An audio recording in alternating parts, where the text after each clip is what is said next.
රටේ ඉන්නෝඹලගේ සහයෝගය ඕනේ. මගේ අත්තමුත් දානත් අපනත් තකි රිකිට්ටා. ඔක්කොමලා මේක පාලනය කෙරුවා. මට තව ඉතින් වැඩි දුවක් පාලනය කරගන්න තමයි කල්පනාව තියෙන්නේ. ඒක නෙමෙයි. කොහටද මේ කපිලා ගියේ? කපිලා! කොහටද බල මේක?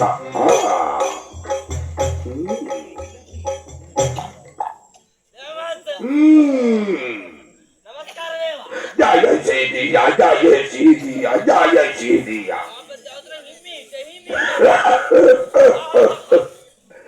අයි මොකද? වැඩිය ගහන්න එපා පොල්ල. ඒක නෙමෙයි. ඉතින් කපිලා ඔබේ කියන්නේ මම මේ විදිහට රාජ්‍ය පාලනය කරන්නකොට රටේ ඉන්න මිනිස්සු මට එක නානා පෙර කතා කියනවා. කතා නම් ගොඩයි. ඒක නේන. මට මිනිස්සු කියනවා මන් ළඟ තියාගන්න ඕනේ ටිකක් මොලේ තියෙන යමක් වකුර ගන්න පුළුවන් ඒ උන්නු. ඒ කියන්නේ අපිට යමක් වකුර ගන්න බෑ කියලා. ඒක නේන.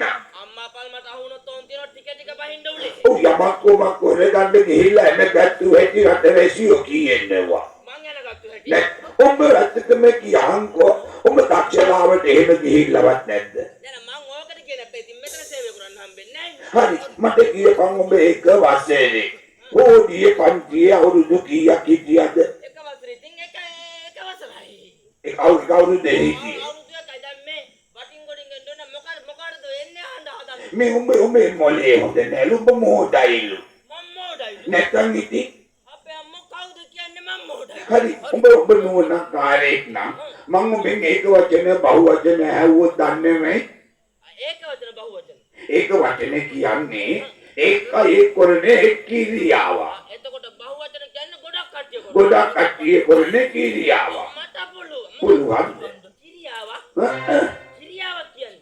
ක්‍රියාව කියන්නේ එක් වැඩ. එක් වැඩ ක්‍රියාව. අන්න ඒක තමයි කිව්වේ. යාපතියස. හරි එහෙනම් ඔන්න මං කියනවා. ගොනා කන්නේ කට්ටි. මොකා?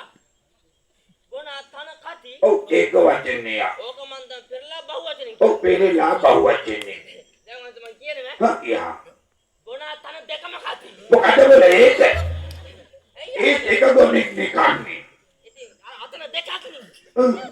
එහෙම නෙමෙයි. ගොන්නු තන කයි. ගොන්නු තන කයි. හරියන්නේ. මම කියන්නේ මම එක ප්‍රස්තාව පිළිලක් කියන්නම්. ඔබ එසමින් හදලා එකක් කියන්න පුළුවන්ද? මට පුළුවන්. පුළුවන්. එහෙනම් දිලිසෙන සියල්ල රත්තරන් නොවේ. එල්ලෙන සියල්ල රම්සන් නොවේ. එහෙම තියෙනවද බොල්ල? මොකද නැත්තේ? ඒවත් තියෙනවා. ඔව් ඔය එල්ලෙන හැම එකම රම්සන් නෙමෙයි. අනේ උඹත් එක්ක බෑ මං. ඒක නෙමෙයි. මම ප්‍රස්තාව පිළිලකින් භාග්‍යයක් කියොත් ඉදිරි ටික කියන්න දන්නේ නෙමෙයි. හරි එහෙනම් පනින්න පෙර බලන්න ගියහම ජංගියක් දාගන්නු. මොනවා? පනින්න පෙර ඒක දාගන්නු. අදේ මොලේ එහෙම දෙයක් ඒකේ නෑනේ ලියවිලා. ඒක ලියවිලා නැද්ද? නෑනේ. දැන් ඔබතුමා මගේ තනියම මොහොම පරීක්ෂා කරනවා. රටවැසි හැමතැනම කැරලි බහැලා. මොනවා? ඔව් උද්ඝෝෂණ රටේ හැමතැනම. මගේ රාජ්‍ය පාලනය හොඳ නෑ කියලා. රාජ්‍ය පාලනය හොඳ නැහැ කියලා උද්ඝෝෂණ. මොනවද උන් කියන්නේ? දේවාන් වහන්සේ කියන්නේ බාල මහලු වැඩි හිටිය ඔක්කොම බහැලා. අම්මා නෙවෙයි තාත්තා. ඉතින් ඔබට තිබුණනේ පොඩ්ඩක් ඒක ගැන හොයලා බලලා අඩුපාඩු දැනලා දෙන්නම් කියලා උන් යවන්නේ. කොහමද යවන්නේ දේවාන් වහන්සේ? ඉස්සරලා මෙන්න මේ තව හරියට අම්මගේ තනින් කිරිවත් බොන්න බැරි. දුටි කිරි සප්පය.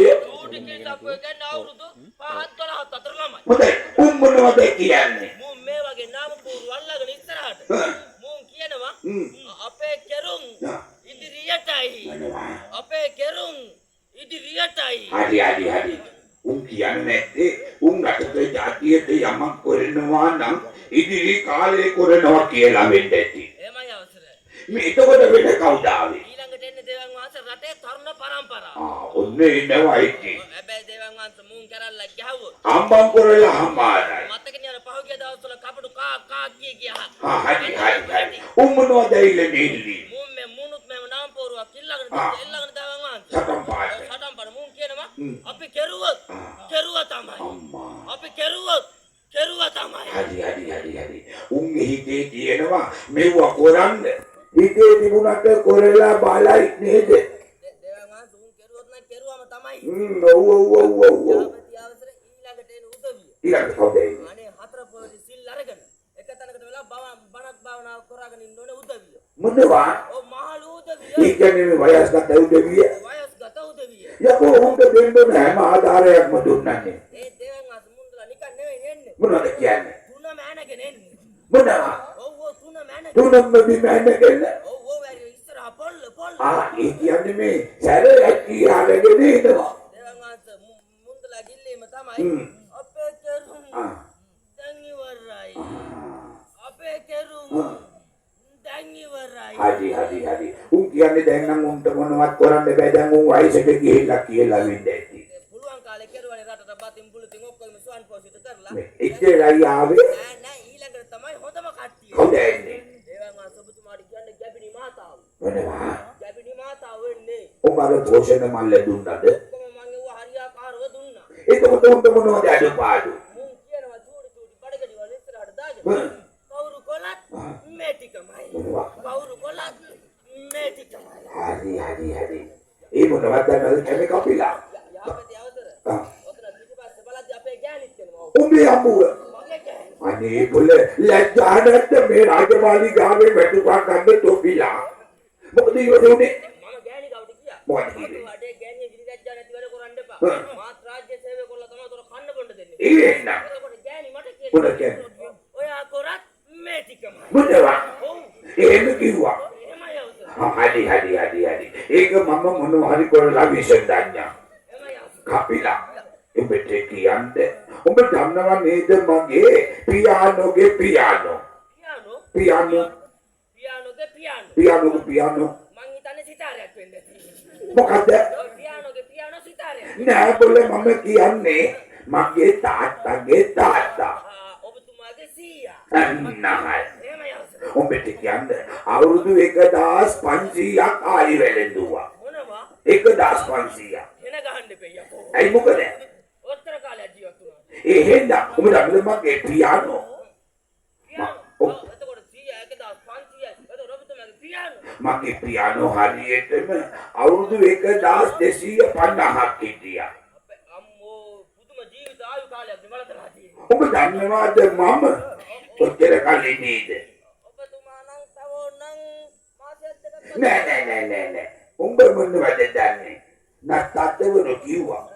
මොකද්ද කිව්වේ? නත්තතවරු කිව්වා මම හරියටම අවුරුදු 997ක් ඉන්නවා කියලා. ඉතලාමාරయ్యා. ඒ නෑ රටට බුදු සරණයි. මම මේ කල්පනා කෙරුවේ 10 වෙන්න තව 3ක් මදි බං. මගේ 3 හරි මන් දෙන්න. ඕකින් ගන්න පුළුවන් නම් ගන්නව ඒව කරන්න බෑනේ.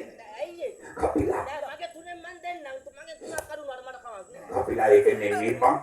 ඊයේ මධ්‍යම රාත්‍රියේදී මම පොඩි සප්නයක් දැක්කා.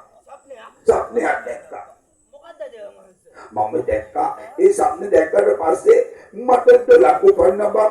මොනවා? දලක් උපන්න. ඒ දොලෝපන්නේ උකිනවා කියන්නේ ගෑනුද? මොනවද බුල? එවැනි දලක් නෙමෙයි මං කිව්වේ ආශාවක් උපන්න. ආසාව. ඔව්. මොකද්ද අවසර ආසාව? මට හිතෙනවා පෙළෑලකින් මැටි ඇමතුරු උඹලා ඔක්කොමලා පිරිවරගෙන ගමක් ගානේ වීදියක් පාසා නගරයක් පාසා වීදි සංචාරය යන්න බා.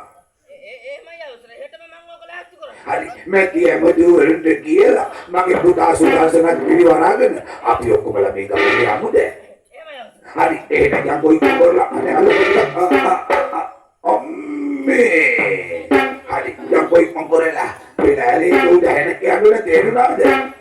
අයියා අම්මේ ඒක උගේම නගරයක් පාසා යනකොට කොහොමද මම මේ මෙහින් එනවා වගේ